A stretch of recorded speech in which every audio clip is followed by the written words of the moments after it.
ce ne seraient plus les mêmes technologies actuelles qui pourront être en ce moment-là. Il n'y aura pas la famine. Chacun va travailler et gagner son pain parce que c'est Jésus-Christ qui est aux commandes. Il pourvoira aux besoins de tout un chacun. Et chacun saura que non, ici c'est la pureté, c'est la propreté. Jusqu'à ce que les 1000 ans s'accomplissent.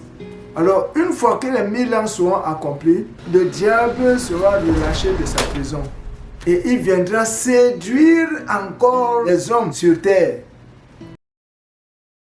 Le diable, après avoir séduit tous les habitants de la terre, je veux parler de certains, il va maintenant chercher avec ses partisans pour aller combattre le Seigneur Jésus-Christ. Et c'est alors qu'ils vont se rassembler à un lieu fixe qu'on appelle Armageddon. C'est à ce moment-là qu'un feu du ciel sortira du ciel pour les consumer tous. Et c'est donc ainsi qu'on attrapera le diable et sera jeté en enfer. Nous notons que le diable connaît déjà son sort. Il n'a pas de pardon. C'est l'enfer, il le sait. Une fois qu'il sera donc mis en enfer, qui était préparé pour le diable et ses démons, maintenant, ce sera le jugement dernier, l'étape à suivre. Alors, comment le jugement dernier pourra donc se produire?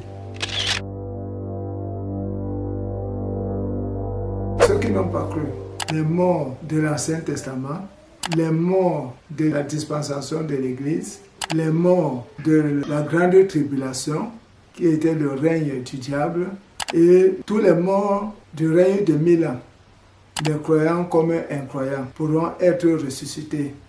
D'ailleurs, une fois qu'ils seront ressuscités, le Seigneur dit que tout genou fléchira devant Jésus-Christ, qui est le chef, et ils passeront donc ainsi au jugement dernier. Donc, c'est ainsi que le jugement va donc se passer. Et qu'est-ce qu'il va juger? C'est la parole de Dieu. Tous les méchants vont être jetés en enfer. Et tous ceux qui seront sauvés seront aptes pour rentrer au royaume des cieux. Donc, après que cette division soit faite, la terre, le ciel, la mer et tous les astres vont donc être consumés par le feu. C'est ce qu'on appelle la fin du monde. La fin de tout ce qui existe en ce moment. Tout ce qu'on voit et ce qu'on ne voit pas. Tel que le séjour des morts, tous ces mondes spirituels, tout cela va être consumé, embrasé par le feu. Et rien de cela n'existera plus, sauf l'enfer qui sera dans un monde particulier, où les âmes seront torturées éternellement. Une souffrance sans fin, ce qui se passera dans l'enfer.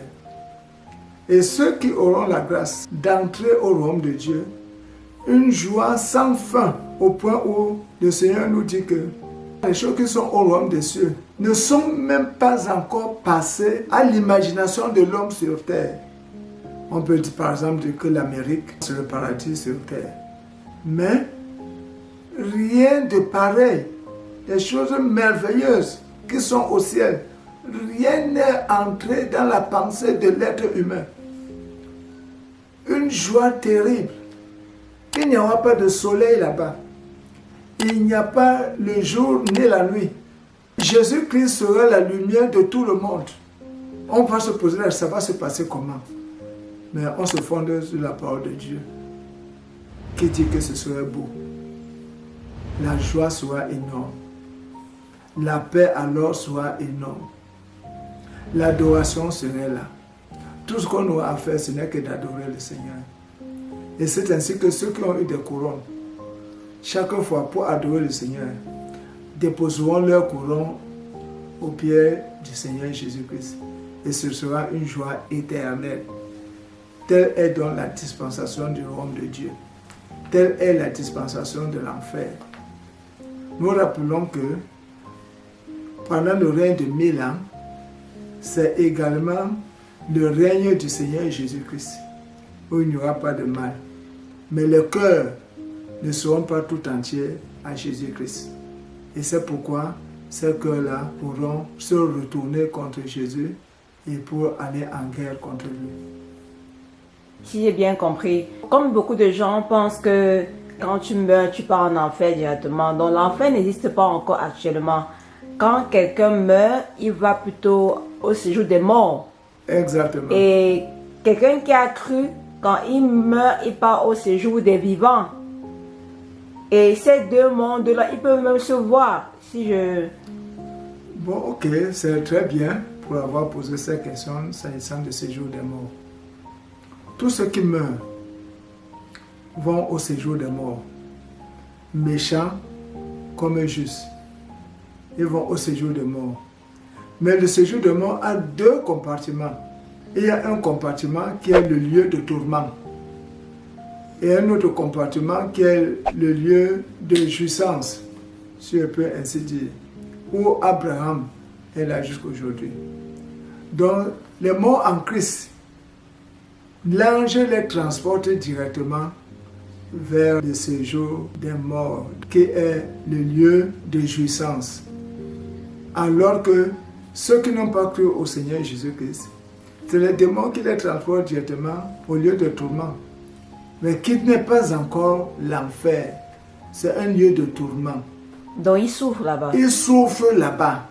Il y a des exemples qui le disent. On voit bien la mort de Lazare et de l'homme riche. C'est là où qu'elle donnait ces exemples. Et quand on est au séjour des morts, on voit ceux qui sont avec Abraham.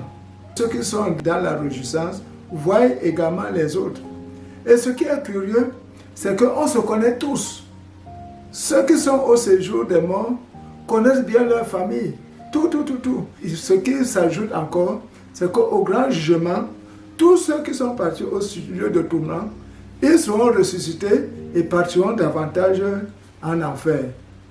Où ils souffriront Où ils souffriront éternellement. Éternellement pour toute leur vie. Parce que tout homme vivra éternellement. Soit dans la souffrance, soit dans le bonheur. Tout âme. L'âme ne meurt pas. Mais l'âme souffre. Ou l'âme sera toujours en joie. Ce qui veut dire donc que c'est maintenant qu'il faut faire son choix. C'est maintenant, pendant que tu es vivant, que tu fais ton choix. Parce que dès que tu meurs, même tes prières au séjour du lieu de tourment ou au séjour de la joie, où est Abraham, leurs prières ne sont pas entendues, ne sont pas écoutées. Au contraire, il dit là-bas, il faut prier pour leur famille, pour qu'ils ne viennent pas nous retrouver ici. Là. Il faut qu'on les prie, parce qu'ici, on souffre beaucoup. Et ceux qui sont entrés au séjour de la joie, j'appelle ça ainsi pour une bonne compréhension, eux aussi ont envie que leur famille vienne les retrouver, qu'ils demeurent dans la foi en Jésus-Christ. C'est leur prière, mais leurs prières ne sont plus écoutées. Dès qu'on est mort, c'est fini, on n'a plus rien à faire avec les vivants. C'est pourquoi pendant que nous sommes là, nous devons bien suivre le Jésus. Comme Jésus-Christ a dit, si vous m'aimez, gardez mes commandements. Mais dès qu'on meurt, on n'a plus la possibilité. Donc, tout est ici-bas.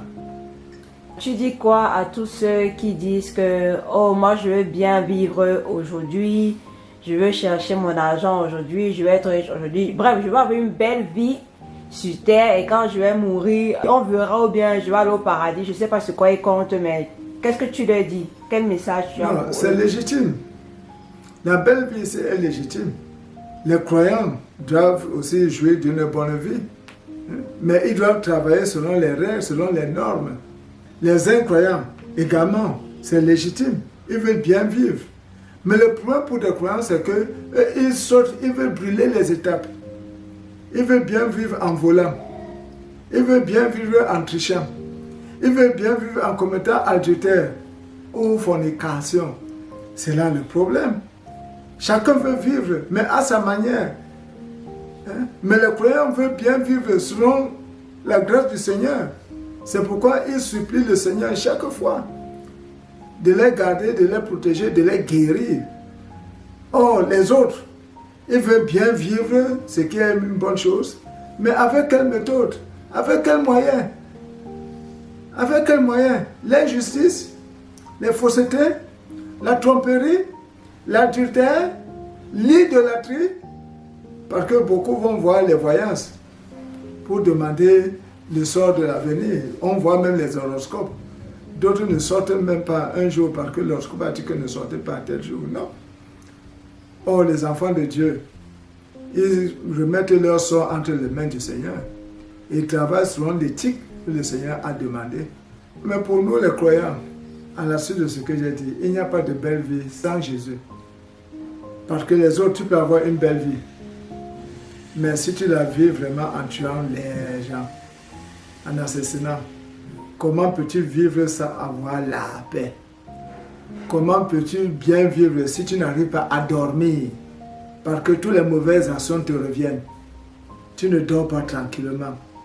Tu es culpabilisé. Hein? Même ta conscience même te condamne. Hein? D'autres, c'est pourquoi d'autres ont la conscience endurcie. Ils continuent dans le mal. Ça veut dire qu'ils ont déjà donné leur vie au diable. Et leur sort sera le sort du diable, qui est l'enfer. Notre Dieu est amour.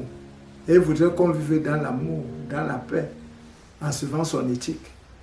Ok, en fonction de ce que tu as dit, tu as quel message donc pour ce genre de personnes? La Bible nous dit déjà que Jésus est venu chercher les pécheurs, donc les gens mauvais. Et même nous les croyants, nous ne sommes pas bons. Nous ne sommes pas bons. On a reconnu nos péchés à un moment. Et on a accepté Jésus-Christ. Parce que nous avons su que il y a l'enfer. Il y a le paradis qui existe. Voilà même le mot qui me vient maintenant. Où je parlais en ce qui concerne le séjour des morts. Il y a le paradis qui existe.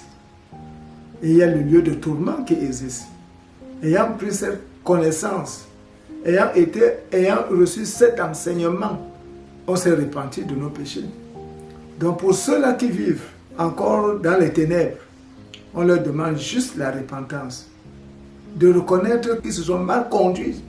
Même si tu as tué, même si tu es assassin, même si tu es dans quel ordre, Rose-Croix, franc-maçon et autres, même si tu es traditionnaliste, tu fais des choses sans Dieu, tout ce que Dieu demande à tous les êtres humains aujourd'hui, ce n'est que la repentance.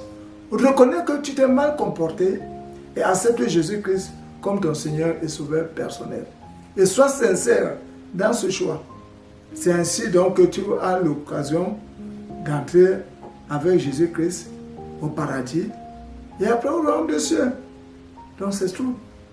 Il n'y a pas d'autre chose. On n'a pas besoin d'être secoué. Crois au Seigneur Jésus-Christ et tu seras sauvé. Et les gens qui disent que l'enfer n'existe pas. Mais ceux qui disent que l'enfer n'existe pas, ce sont des incrédules. Qu'ils le croient ou pas, Dieu a dit que l'enfer existe.